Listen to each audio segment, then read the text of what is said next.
This is Nikki Leigh, your host for Ready for Love Radio. Today we are going to talk to A D Burks. He is an author, and he's going to talk to you about sex addiction. Now, I have a bunch of questions for him, and I'm hoping that some of my questions are going to hit on some of your concerns and your thoughts, and definitely going to welcome your comments. I'll post a interview with him on my website, lovecoachjourney.com, and definitely feel free to take a look at that and post your thoughts. We want to hear what you have to say. And, you know, I'm totally open to, if you do or don't agree, let us know what you think. It helps all of us to do that. So, A.D., would you like to tell the folks a little bit about yourself? Sure. Thanks, Nikki, first for having me on your show. I am a 36-year-old recovered sex addict, and basically I grew up in Houston, Texas. I was the only child, and I was raised Baptist, and I always had a love for music, wanted to be a doctor, so I always sort of excelled in academics, and then I ended up going to the high school for health professions because I thought I wanted to be a doctor, and I excelled at the high school for health professions, and then ended up going to Grinnell College and majoring in chemistry. When I was at Grinnell, I had the opportunity to sing at Carnegie Hall with the Grinnell Singers, and my love for music kept growing. So I went ahead and finished my chemistry degree in 3 years and started pursuing music. And from there, I ended up going to Atlanta, and I got to work with Toni Braxton's vocal coach and go overseas with her, and her being Toni Braxton's vocal coach during the holidays, and got to sing in Italy and Switzerland, all that good stuff. And man, I think you the love of music, getting to perform at Carnegie Hall would just be fantastic.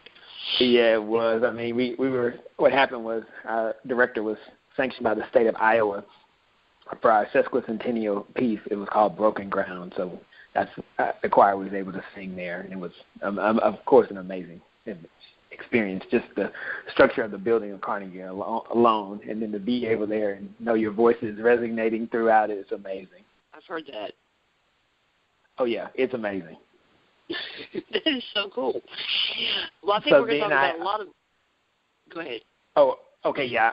I'll wrap up real quick. So after working in the music industry in Atlanta, I ended up deciding the best thing was to come back and get an MBA at Rice in entrepreneurship. And so from that, I ended up working in real estate development and then ultimately writing this book about sex addiction. You know, it's interesting the paths we take through life. It really is. Yes. Well, I'm going to just put this out there up front and get it off the table so we can move past it. I'm very skeptical about diagnosis of addictions. I don't think I'm alone with that. No. And I'm not trying to belittle people's struggles. That's not what it is. I think the biggest issue, and the first times I ever really even heard people talk about being a quote-unquote sex addict is celebrities. You know, like Tiger Woods and Jesse James when they got caught cheating. And they're like, I have to go to rehab. And I have a mental issue with that, you know. So here's my thing. I'm not trying to say there's not a problem. I'm not saying people don't need treatment for different things. But my thing is it seems like some people are very quick to claim that they have an addiction. So what is, I'm sure you've had that question before, so what do you tell people that are skeptical about that? Well, I go back to one of the two main points in my book, which is one, sex is not equal to love, but the starting point is addiction is equal to pain. So anytime you look at anyone with an addiction, there's pain behind it. So whether I choose to cope with alcohol or drugs or, in my case, sex, at the end of the day, if there's pain and I'm using a particular substance or sex to handle that pain, that to me is an addiction. And the addiction form is basically at the point where anytime I want to escape from pain, I use that. Does that sort of make sense? Yeah, it does. Kind of like people who eat when they're hurting or they're upset or that kind exactly. of thing. Or gamblers, shoppers. Mm-hmm. Right. All right. So now I do agree some celebrities may have used sex addiction as an excuse. I can't speak for them because I'm not that, I don't know their lives. But for me, I knew it was an addiction because of the effect it had on my life and what it was, all encompassing in that you start figuring out, okay, how are you going to feed the addiction just to get through? Because you're still trying to escape that pain. And by focusing on the sex, I don't have to deal with the pain that's in the root cause of it. Well, it would definitely distract you from the pain and from facing it and dealing with it and that sort of thing. So that makes sense.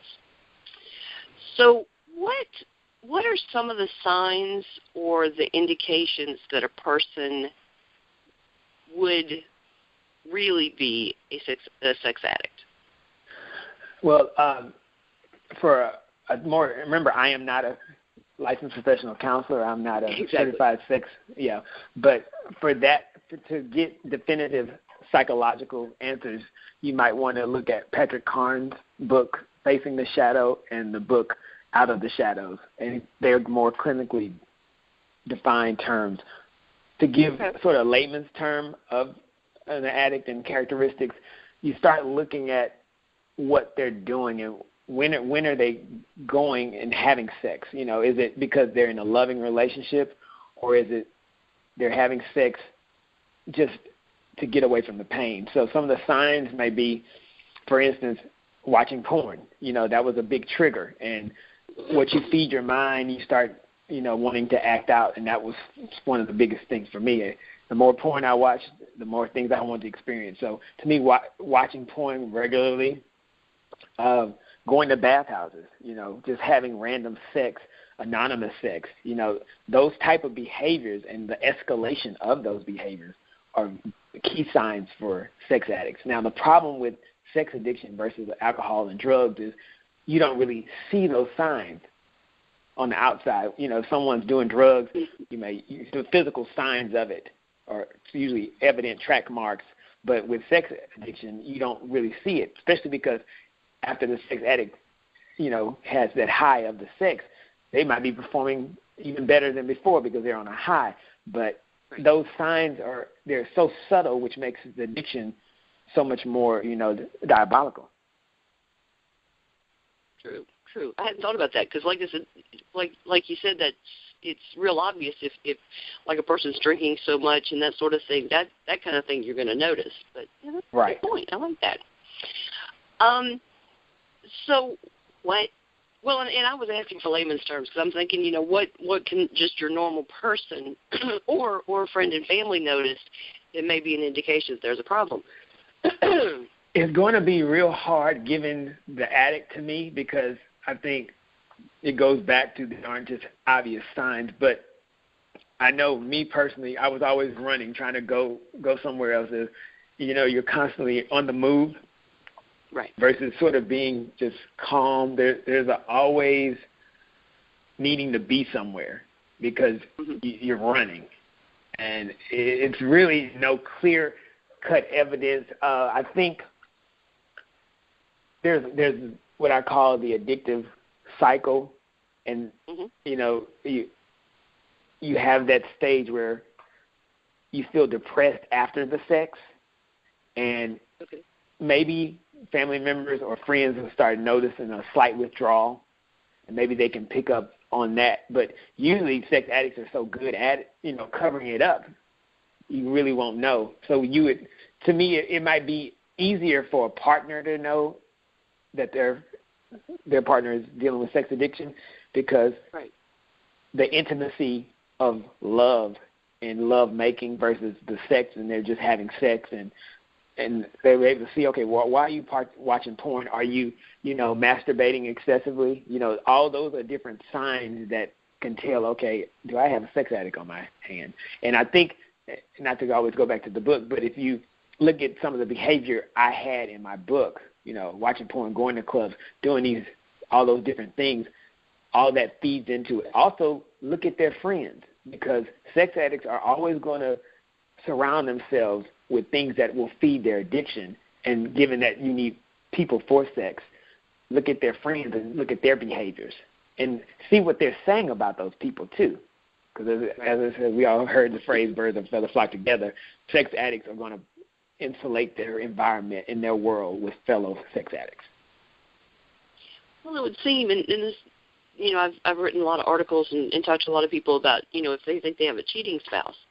And it could be the same kind of thing. If you see some of these indications, like the person is pulling away from you, if the intimacy is decreasing, if they're watching a lot of porn instead of wanting to spend time with their partner, even if they're not a sex addict, there's something unhealthy going on, whether it's in the relationship or with the person themselves.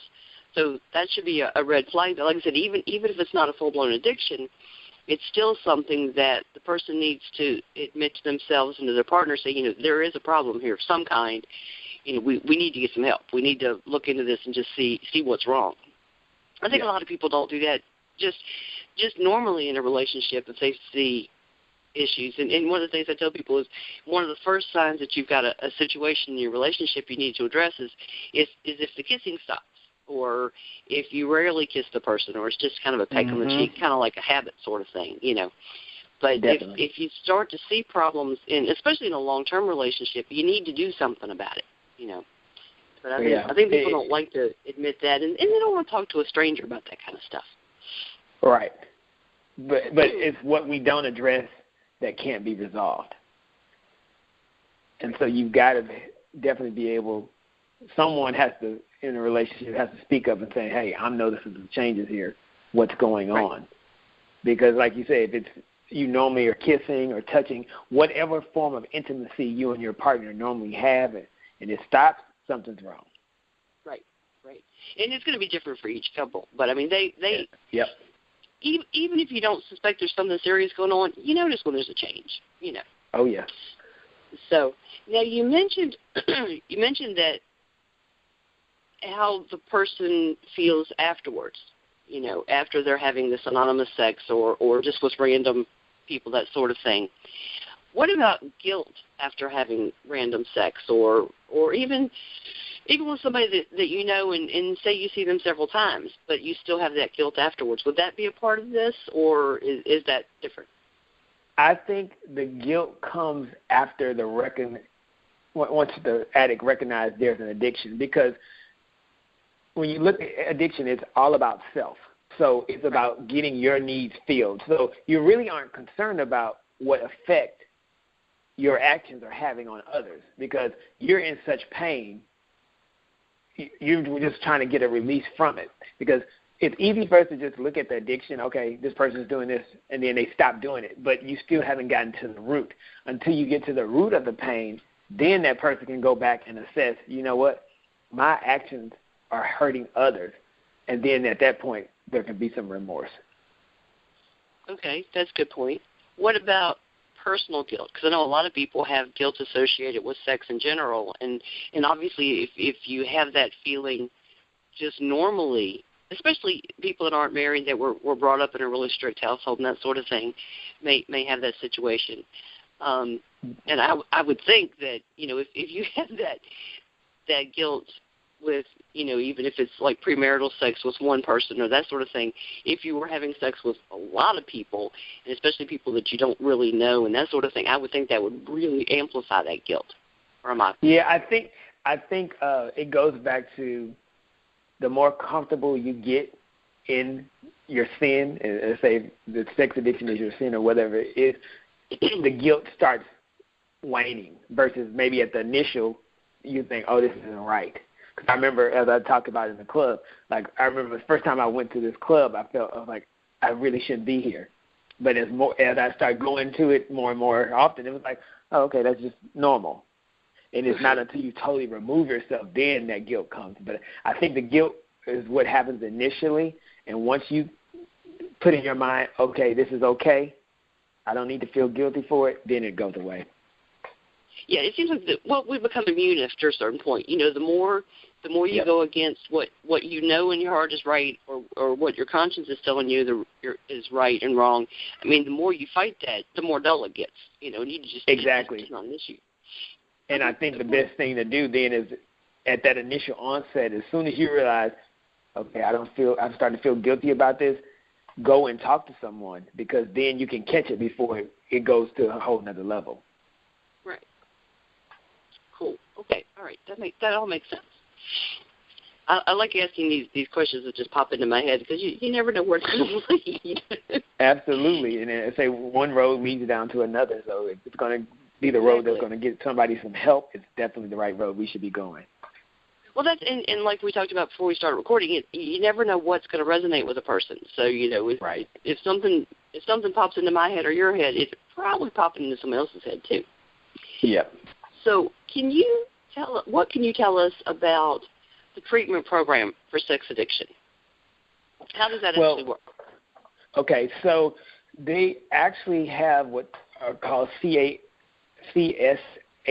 Certified Sex Addiction Therapists, and you can go online and look them up. And most of those programs are sort of based on Dr. Carnes' program for treating sex addiction. Now, I personally went to a certified sex addiction therapist and didn't have the best experience. And this is where I think it's very important is if you choose to go the counseling route, you have to find someone that you feel comfortable with.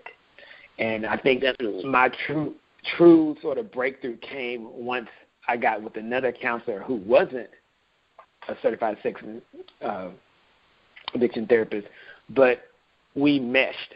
And she was able to get to the root cause of what was causing my addiction. Because if you got to realize the addiction is the symptom. And if you try to just treat the symptoms, you and I know in medicine you can treat symptoms all day, but if the virus or disease is still there, it's going to come back. So a Band-Aid or popping an aspirin. That doesn't fix the problem. Exactly. So to me, to get the true recovery you need from sex addiction, you have to understand what is causing you to act out. You have to get to the root of the problem and fix it. Exactly. Totally. Well, and let's also tell people that getting a person that you mesh with doesn't mean they're going to tell you, oh, it's okay, don't worry about it. Oh no, not at all. I don't think any therapist is not going to want, especially if you're acting out sexually. I was blessed, thank God, that I didn't come away with any diseases that could have killed me. This is true. There were plenty of times my life could have been put in risk and was put in risk, in danger, and God saved me. So acting out. I don't think like you said, any therapist or anybody, it doesn't have to be a therapist. It could be a pastor. It could just be a great friend that you trust and just has that spirit on them where they can, really talk to you about your problems. But anybody is not going to say, "Oh, just keep doing what you're doing." That's irrational. I just want to make anybody that's qualified to help you isn't going to say that. I just want to make sure that the listeners know that that's not what was meant by finding somebody that you mesh with or that resonates with you. You still got to face the problem. So if somebody just said, "Oh no, you're okay, don't worry about it," you probably need a second opinion. Oh, absolutely. Because if that was the case, why would you even be going to them in the first place?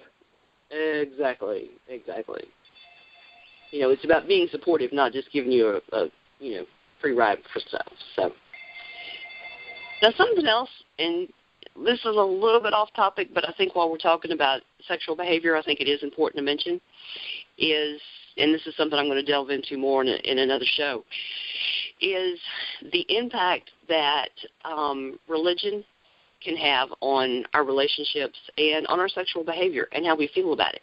What do you think about that? I think that was part of the reason why I was acting out sexually. I grew up, Baptist, and of course premarital sex isn't approved of. Of course homosexuality isn't approved of. And if you're told that who you are isn't acceptable, it's going to definitely affect every aspect of your life. Definitely. Well, and how do you feel that homosexuality played into all this? Well, how big a part do you think it was? Me being an only child, I definitely wanted to honor my mom and the sacrifices she had made for me to have a great life. And with her being raised by a Baptist minister, I didn't want to let her know, hey, I'm homosexual. And I want a family with a man.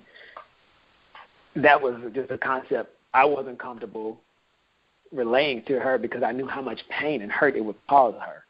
So in a sense of me really dealing with that issue, I end up going down a sex addict route, when in actuality, if I had been strong enough, willing enough to just have that discussion with my mom and accept myself for who I was, then I wouldn't have run down this road of, using sex to handle the pain, which is why I'm really pushing this message now, because I don't want other men, women, doing the same thing because they feel God's going to send them to hell, their family's going to disown them, and not accept them for who they are. Very true. Very true. That was something I saw during this whole Duck Dynasty debate that's been all over the internet lately. Is you can disagree with people and not have the same feelings and beliefs that they do, but that doesn't mean that you hate the person. It doesn't mean that you have an issue with that person. And you can have different beliefs and still respect each other. Still love each other, still care for each other. And I think a lot of people kind of lose that if they're like, well, I read the Bible and it says that men who lie with men, this is a sin, and that just you can't have that.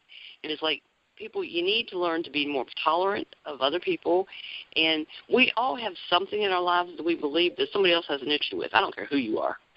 Right. So, being tolerant and understanding that people are different, people have different needs, different desires, and whether you agree with them or not, that doesn't make either one of the people a bad person, And it's more also getting understanding.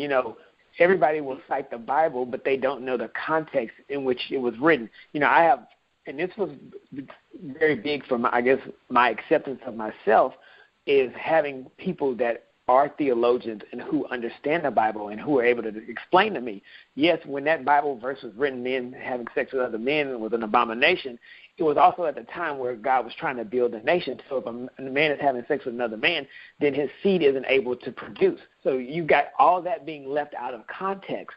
And, that's the biggest thing is people will quote the Bible but don't have any inclination of what was surrounding that verse. There's a lot of things done that way in the Bible. People read it and they read one little individual verse and it's like, did you read the whole chapter? Right. Everybody wants to pick and choose and to fit their needs, and which is why I go back to, one of my biggest things is form your own relationship with God. And once you do that, He'll give you the clarity that you need regarding anything written in that book. That's it. Well, and 20 people can read the very same passage, and they're going to get at least 20 different, if not 30 different interpretations. Absolutely. That's the nature of how things are.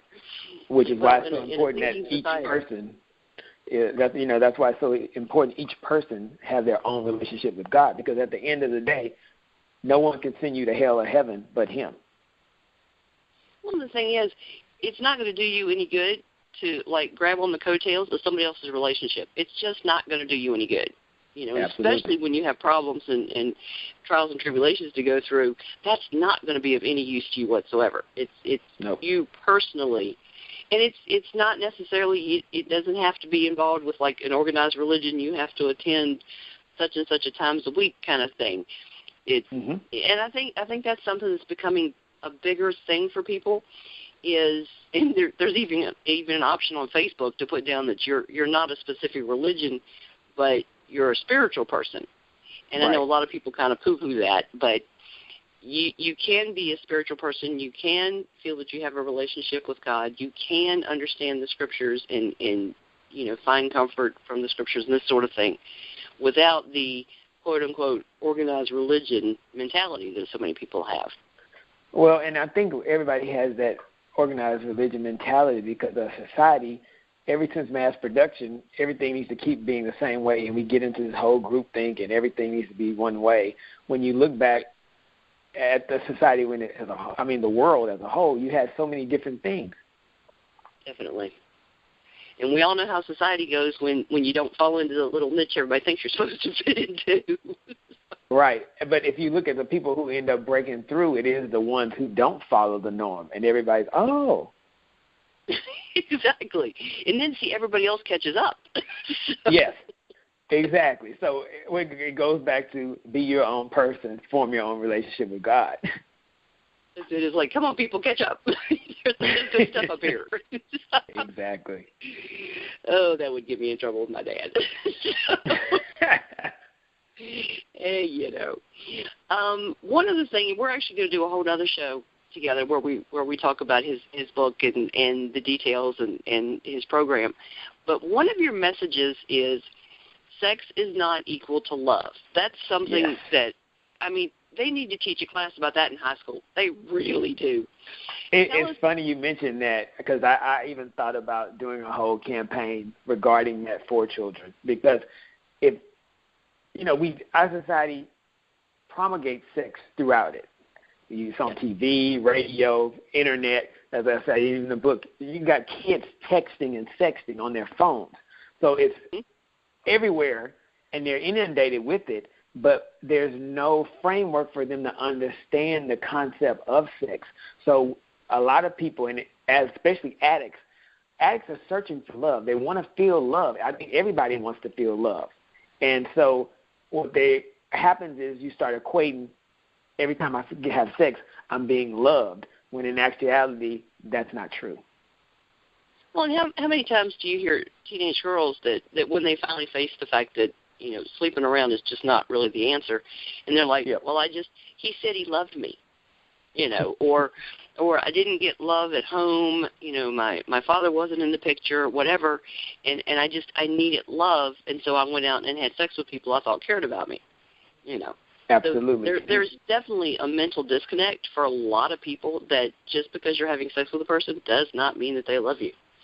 Absolutely. And we need to have those conversations more frequently, because then, as I go back to what you don't address, you can't change. Once we start addressing sex doesn't equal love, people's whole minds around sex will change, because you can have some of the most intimate moments with your partner and sex not be involved.